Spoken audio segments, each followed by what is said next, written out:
I was standing on the platform of the 42nd Street subway station, and the air was so thick with the smell of wet pavement, ozone, and old coffee that I could almost chew it.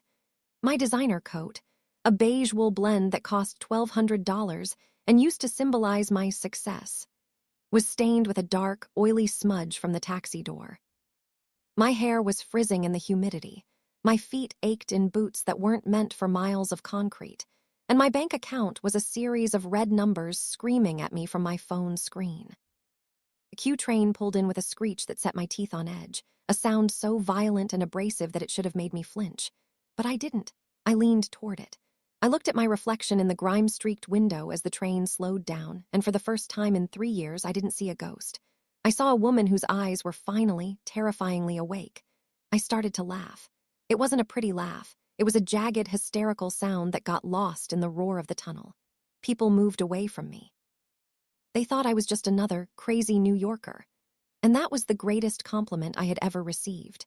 Because 3 years ago, in the absolute, terrifying silence of my perfect, suburban home, I had sat in a bathtub for 4 hours wondering if anyone would notice if I just stopped breathing. I had traded my porcelain fortress for a beautiful, chaotic mess, and I knew right then I was finally alive. The house was located in a cul-de-sac called Willow Creek, though there were no willows and certainly no creek. It was a craftsman-style home with a wraparound porch and windows so clean they looked like they weren't even there. That was the first irony of my life. Everything was designed to be transparent, yet I was hiding the biggest secret in the world. David and I had been married for 12 years. If you asked our neighbors, the Millers, they would tell you we were the anchor of the block. David was a senior architect, a man who measured his life in precise millimeters. He was kind. That's the word everyone used. David is so kind, Sophia, you're so lucky. And I was.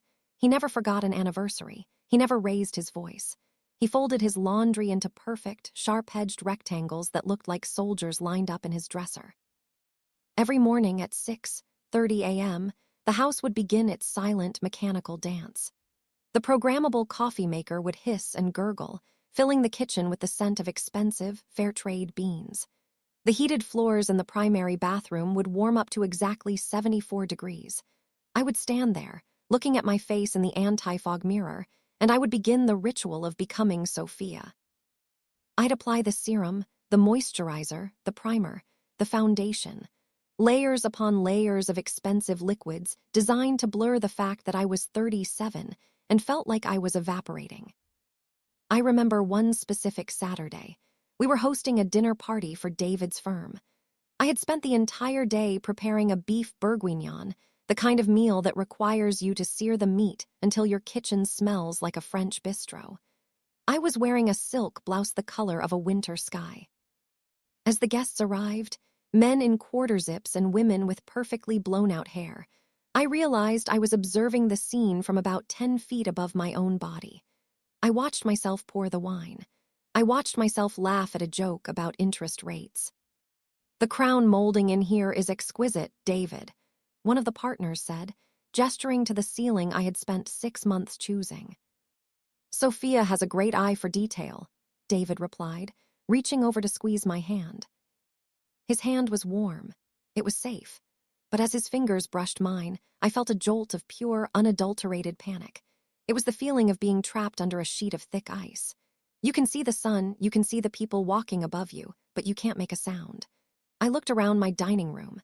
At the mid-century modern sideboard, the hand-blown wine glasses, the organic cotton napkins, and I realized that every single object in this room was a weight holding me underwater.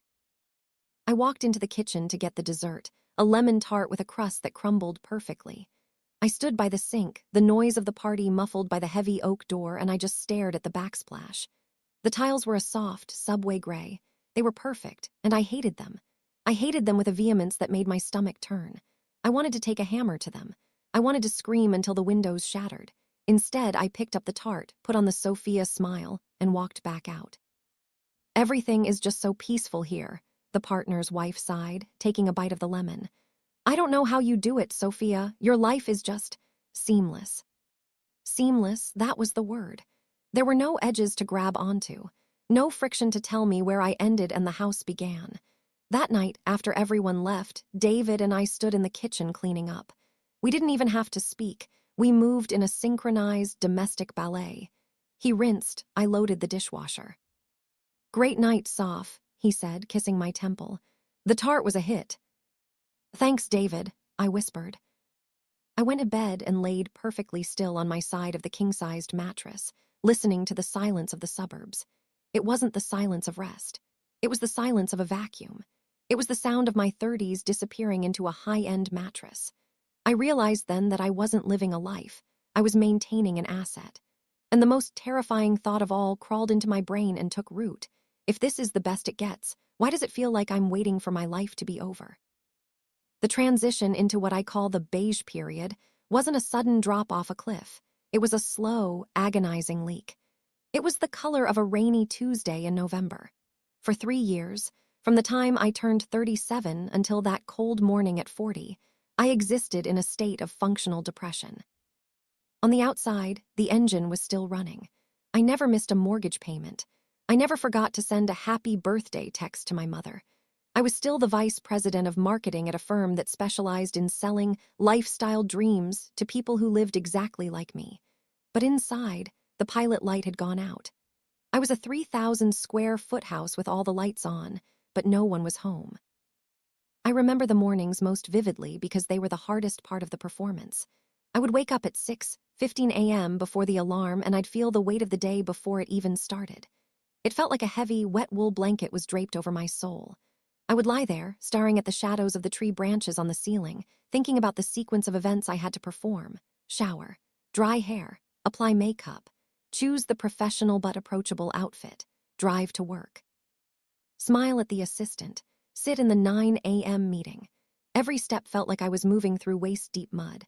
I would stand in the shower under the high-pressure rainfall showerhead, the one we'd paid extra for because it promised a spa-like experience, and I wouldn't feel the water. I could see the steam, I could smell the eucalyptus soap, but my skin felt like it belonged to someone else. I was a passenger in my own body, watching a stranger wash my hair. The car became my sanctuary and my confessional. My commute was 40 minutes of winding, tree-lined suburban roads. I began a ritual that I never told David about. I would pull into the driveway after work, the garage door would slide up with its familiar mechanical hum, and I would pull the car in. But I wouldn't get out. I would turn off the engine, and the silence would rush in like water into a sinking ship.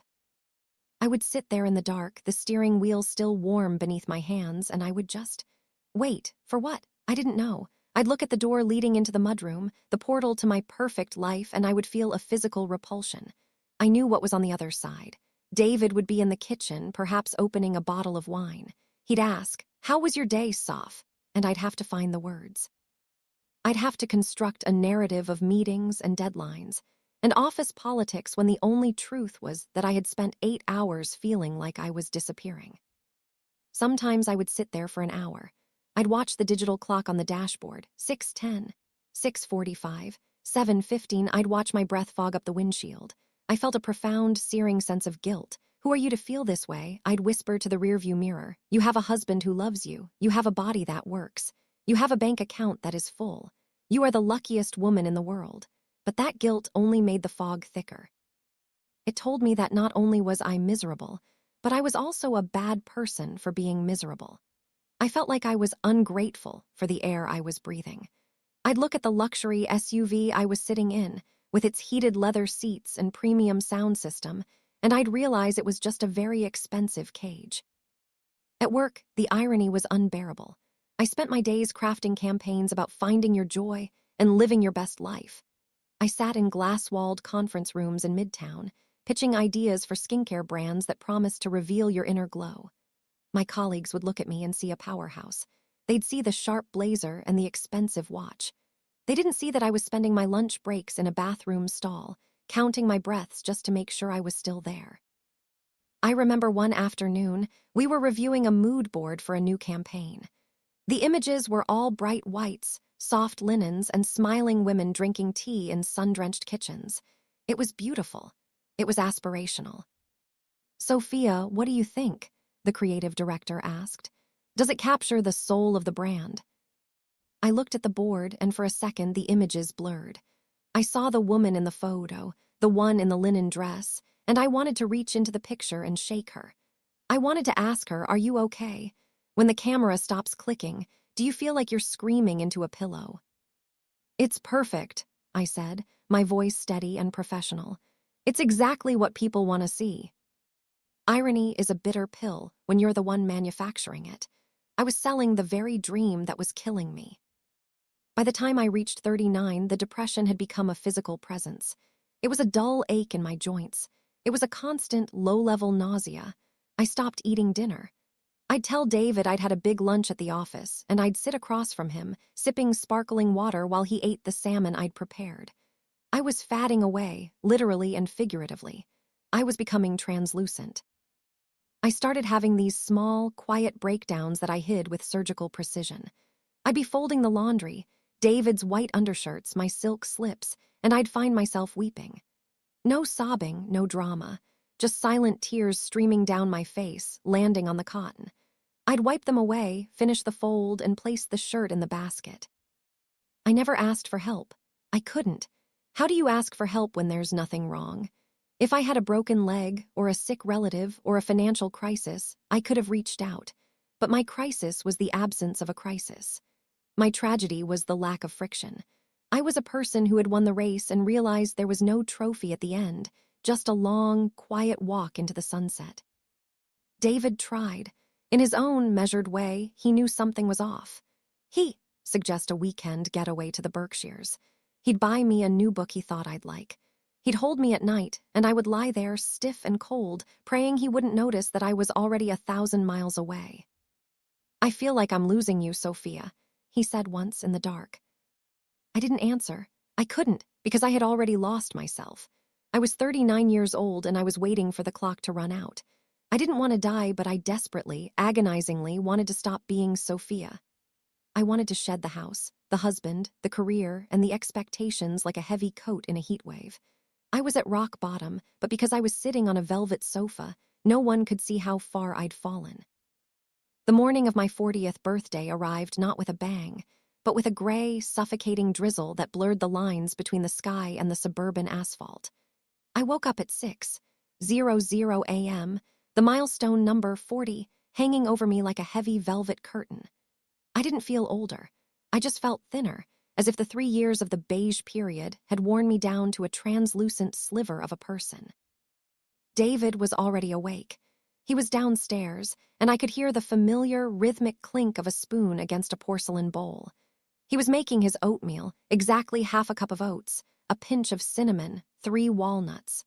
The predictability of it usually comforted me, but that morning, the sound felt like a hammer hitting a nerve. I sat up and walked into the primary bathroom, our spa retreat. I stood in front of the vanity, looking at the array of products I used to build my mask. This was the day David had planned a surprise birthday brunch at the country club with our inner circle. The thought of it, the mimosas, the polite chatter about real estate, the "you don't look a day over 30" lies, made my throat tighten until it hurt to swallow. I reached for my foundation bottle, a heavy, frosted glass cylinder of Italian-made perfection. My hands were shaking. Not a visible tremor, but a deep, internal vibration, like a machine about to seize. As I tried to unscrew the gold cap, the bottle slipped. It happened in slow motion. The glass hit the white marble floor with a sharp, crystalline crack. The foundation, a thick, beige liquid, splattered across the tiles like a Rorschach test of my own misery. A tiny, jagged shard of glass flew up and sliced into the skin just above my ankle. I didn't move. I didn't reach for a towel. I just stood there looking at the mess. I watched a single bead of blood bloom from the cut. It was a bright, violent, beautiful red. Against the sterile white marble and the beige puddle of makeup, that blood was the most honest thing I had seen in years. It was sharp. It was painful. It was real. "Soph, everything okay?" David's voice called from the bedroom. He walked in, still holding his spoon. He stopped when he saw the floor. "Oh, honey, don't move, you'll cut your feet." He immediately went into fixer mode. He grabbed a roll of paper towels. He knelt down and started dabbing at the beige sludge, careful not to touch the glass. "It's just a bottle, Sophia," he said, his voice dripping with that maddening, gentle patience. "We can get another one. Just be careful, you're going to ruin the bath mat. This rug was an investment, remember."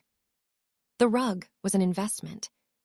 The words hit me like a physical blow.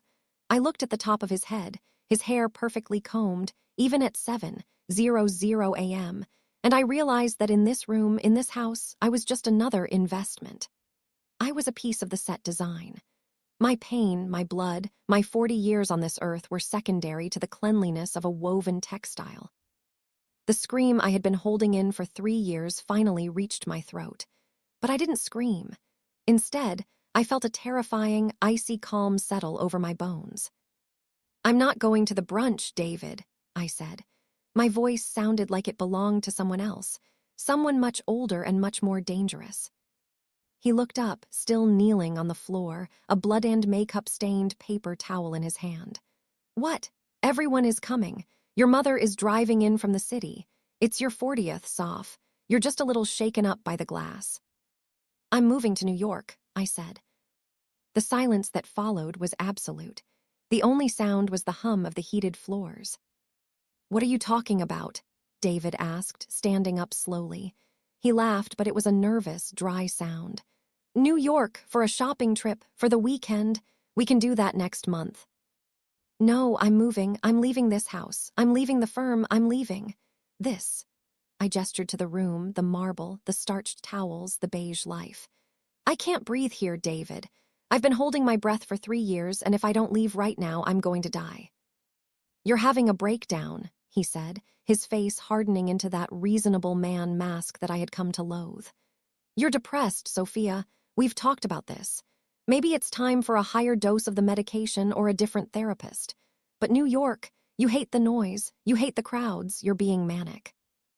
"I don't hate the noise," I whispered, stepping over the puddle of foundation, ignoring the sting in my ankle. "I hate the silence. I hate that I can hear my own heart slowing down every time I walk through that front door." The next few hours were a blurred nightmare of logical arguments. David called my mother. He called my sister, Claire. By noon, my beautiful living room was filled with people I loved, all of whom were looking at me with a mixture of pity and horror.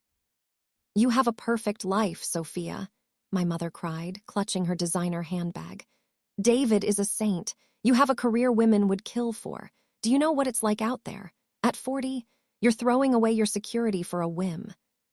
"It's not a whim," I said, sitting on the edge of the velvet sofa, feeling like a stranger in my own skin. "It's survival." "You're being selfish," Claire snapped. "You're hurting David. You're hurting all of us because you're bored. Welcome to your 40s, sis. We're all tired. We all want to run away sometimes, but we don't actually do it." That was the moment I knew I was right, because they weren't worried about my happiness. They were worried about the cracks in the facade. If I left, it meant the dream wasn't real. If I left, it meant they might have to look at their own beige lives. I didn't pack much. I took my clothes, a few books, and the small amount of money I had in a separate savings account. Money I'd hidden away almost unconsciously, like an animal sensing a hard winter. David stood in the driveway as I loaded the last bag into my car.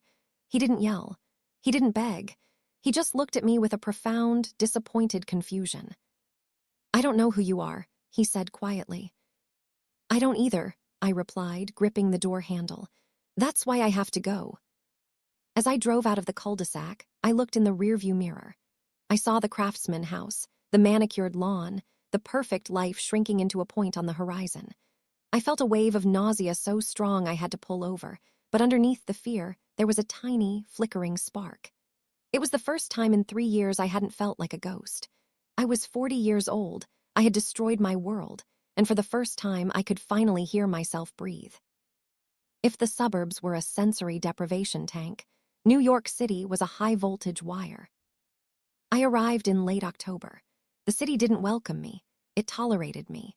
I had rented a fourth-floor walk-up in a corner of Brooklyn that smelled perpetually of roasting coffee, diesel exhaust, and something metallic, the scent of the elevated train that rumbled 3 blocks away.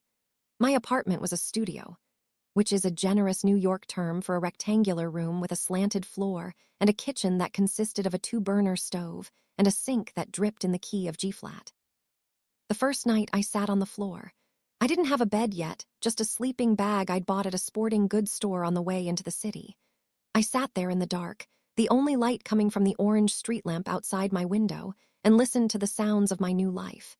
In Willow Creek, the loudest sound at 11:00 p.m. was the hum of the refrigerator. Here, the world was screaming. I heard a siren blocks away, a neighbor through the thin walls shouting in Spanish, the rhythmic thud-thud of a car with too much bass passing by, and the scratching of something. I didn't want to know what, inside the wall behind me. A wave of regret hit me so hard it felt like a physical blow to the stomach. "What have you done?" The voice whispered. "You had a heated marble floor. You had a man who loved you. You are 40 years old, Sophia. You are sitting on a dirty floor in a room that smells like old onions. You've had a psychotic break." I crawled into the sleeping bag and cried. Not the silent, polite tears of the beige period, but ugly, snot-dripping sobs that made my throat raw. I missed the smell of David's laundry detergent. I missed the safety of knowing exactly what would happen at 8:00 a.m. the next morning. I was terrified that I had traded a comfortable depression for a miserable reality. The first month was a lesson in humility. I realized very quickly that the VP of Marketing title meant nothing to a city that had 1,000,000 VPs. I was just another woman in a trench coat trying to figure out how the MetroCard worked, while a line of impatient commuters hissed behind me. I had become soft in my porcelain fortress. I didn't know how to carry 3 bags of groceries up 4 flights of stairs. I didn't know how to negotiate with a landlord who only answered texts in emojis. I didn't know how to exist without a buffer. The cold was the worst part. My investment coats were designed for walking from a climate-controlled house to a climate-controlled car. They weren't meant for standing on a windswept subway platform for 20 minutes while the train delayed sign blinked mockingly. My skin turned gray. My hands were perpetually chapped. I remember one Tuesday, always Tuesdays, about 3 weeks in. I was trying to find a specific office for a job interview. It was pouring rain, that cold, slanted New York rain that finds its way under your umbrella and down your neck. My GPS glitched, and I ended up walking 6 blocks in the wrong direction. By the time I realized it, my suede boots, another relic of my old life, were ruined, soaked through to the bone. I stood on a street corner in Midtown, water dripping off my nose, and I just stopped. I looked at the thousands of people rushing past me, none of them looking at me, none of them caring that I was Sophia from Willow Creek, that I was a success, that I was hurting. I felt smaller than I had ever felt in my life. I was a grain of sand on a beach of 8 million. And then, something strange happened. A man pushed past me, accidentally clipping my shoulder. "Watch it," he barked, not even turning around. In my old life, I would have apologized. I would have felt small. I would have gone home and wondered what I'd done wrong. But that day, standing in the rain with ruined boots and a broken heart, a spark of pure, unadulterated rage flared up in my chest. "You watch it," I yelled back. My voice was loud. It was sharp. It was ugly. The man didn't stop, but I did.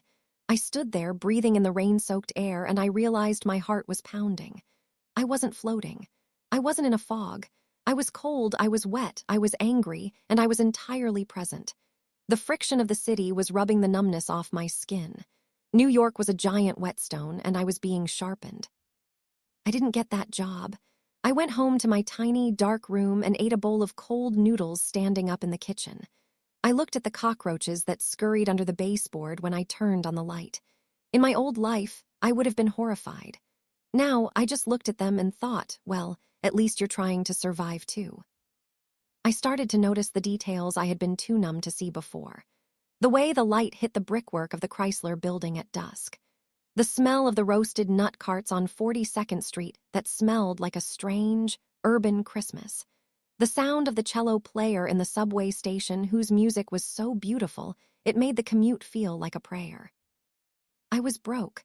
My mother still wouldn't return my calls.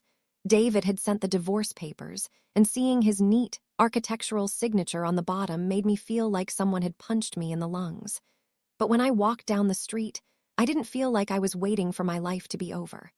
I felt like I was in the middle of a war, and for the first time, I was a soldier, not a spectator.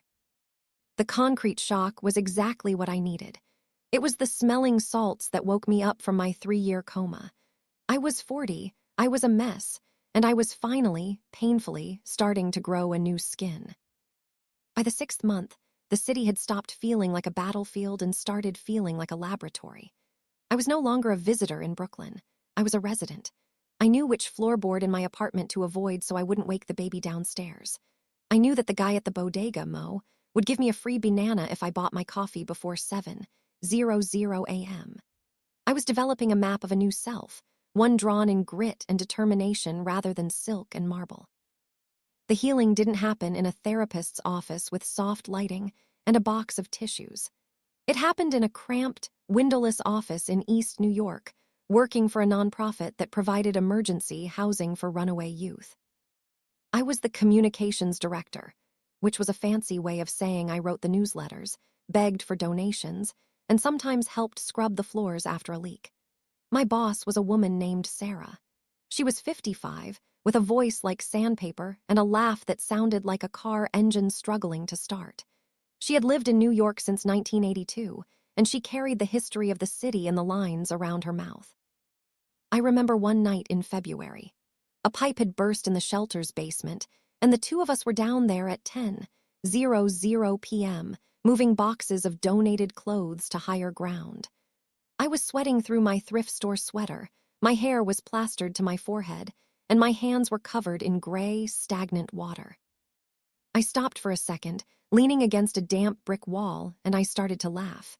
It was a low, tired chuckle. Sarah looked up from a crate of winter coats. "What's so funny, Princess?" she asked, using the nickname she gave me when she found out I used to have a VP title. "If my mother could see me right now," I said, gesturing to the murky water and the pile of soggy cardboard. "She'd think I'd reached the lowest point of my life. She'd think I was a total failure." Sarah wiped her brow with the back of a gloved hand. She looked at me for a long beat, her eyes sharp and knowing. "Failure is a suburban word, Sophia. In this city, we just call it Tuesday. You think you're at the bottom because you're dirty and tired. Honey, you were at the bottom when you were sitting in that big house with nothing to do but count the cracks in your soul. You aren't failing. You're finally getting some calluses." She reached into her pocket, pulled out a crushed pack of cigarettes. She only smoked when things flooded, and handed me a box of damp clothes. "Move these, then go home and sleep. You look like hell, which means you're finally fitting in." That night, walking to the subway, I realized she was right. Calluses, that's what I was building. In Willow Creek, my life was so cushioned that I had no friction, and without friction there is no heat, no fire, no life. I had been soft for 40 years. I had been protected from the cold, from the noise, from the struggle, and it had nearly killed me. I started to embrace the ugly parts of my existence. I stopped trying to hide the gray hairs that were appearing at my temples. I stopped wearing foundation to hide the lines around my eyes. Those lines were the record of my survival. I began to find a different kind of beauty. It was in the way the sun set behind the industrial skeletons of the Brooklyn shipyards. It was in the camaraderie of a packed subway car when everyone collectively sighed because of a signal delay. It was in the raw, unfiltered honesty of the kids at the shelter who didn't give a damn about my pedigree, but cared deeply if I actually listened to them. I also started to process the beige period with David. For the first time, I could look back at our marriage without just feeling guilt. I realized that David wasn't a villain, and I wasn't a victim. We were just two people who had agreed to live in a beautiful, silent movie until I decided to turn the sound up. I wrote him a letter, not a legal one, but a real one. I didn't ask for him to understand. I just apologized for the silence I had lived in for 3 years, and I thanked him for the kindness he tried to give me, even if it was the wrong kind of kindness for the person I actually was. He never wrote back, and that was okay. The healing wasn't about his forgiveness, it was about my own acknowledgement. By the time the first cherry blossoms started to bloom in Prospect Park, I realized I hadn't thought about ending it in months. The fog hadn't just lifted, it had been blown away by the exhaust of 1,000 city buses. I was 41 years old. I was single. I was making 40% of what I used to make. My investment, rug, was gone, replaced by a cheap woven mat from a street fair. But when I woke up in the morning, I didn't feel that heavy, wet wool blanket on my soul. I felt the sharp, cool air from the window. I felt the hunger for coffee. I felt the weight of my own body, solid and real on the mattress. I wasn't waiting for my life to be over anymore. I was waiting for the G train. I was waiting for the next donation to come in. I was waiting for the sun to hit the brickwork. I had moved to New York after 3 years of depression to find a way to live. What I found was that living isn't a state of peace. It's a state of engagement. It's being willing to get your hands dirty in the basement of your own life. It's been over a year since I traded my porcelain fortress for a fourth-floor walk-up. The city is currently shaking with the first signs of a humid New York summer, the kind where the air feels like a warm, wet towel, and the smell of the streets becomes a permanent resident in your clothes. I'm sitting on my fire escape right now. It's my favorite place in the world. It's a rusted, skeletal structure that hangs over the alley, but from here, I can see the tops of the laundry lines and a sliver of the bridge in the distance. I'm 41 years old. I have $16 in my wallet and a stack of bills on my kitchen table that would have made the old Sophia pass out from anxiety. But I've never been more at peace with the mess. When I look back at those 3 years of the beige period, I don't see a tragedy anymore. I see a cocoon. That depression was my soul's way of shutting down a system that was no longer compatible with the truth. I used to think I was broken because I couldn't be happy in a perfect life. Now I realize that I wasn't broken. I was just misaligned. You can't put a wild animal in a velvet cage and expect it to be grateful for the premium kibble. It's going to pace. It's going to lose its fur. It's going to stare at the lock until its eyes go dull. To the women watching this, the ones who are currently sitting in their beautiful cars and their beautiful driveways, unable to find the strength to walk inside, I want to say something very clearly. You are not ungrateful. Society spends a lot of time telling women that once we reach 40, we should be settled. We should be the anchors. We should be content with the silence. But if that silence is screaming at you, listen to it. You aren't crazy for wanting friction. You aren't manic for wanting to feel the heat of your own life. Stability is a wonderful thing, but it's not the same thing as being alive. If you are smiling in the family photos while your hands are shaking beneath the table, please know that you don't have to stay there until the clock runs out. New York didn't fix me. I still have days where the gray fog tries to roll back in. I still have moments of intense loneliness where I miss the weight of David's arm across my waist at night. Moving didn't erase my past. It just gave me a bigger stage to play it out on. It gave me permission to be a work in progress. I think about that foundation bottle shattering on the marble floor every single day. I realize now that it was the best birthday present I ever received. That tiny shard of glass and that single bead of blood were the wake-up call I needed to stop being an investment and start being a human being. There is no fairy tale ending here. I didn't move to the city and find a handsome billionaire or land a job that made me a millionaire. I found a job that makes me tired and an apartment that makes me sweat. But when I walk down the street, I don't feel like a ghost. I feel the wind. I feel the noise. I feel the push and pull of 8 million people all trying to survive, and I am proud to be one of them. I moved to New York after 3 years of depression because I wanted to see if there was anything left of me under the silk and the porcelain. And it turns out there was a hell of a lot more than I thought. I have absolutely no regrets. Not for the house I left, not for the money I lost, and certainly not for the woman I used to be. She did her best to keep me safe, but the woman I am now is the one who's actually living. I'm Sophia, I'm 41, and I'm finally, noisily, beautifully awake.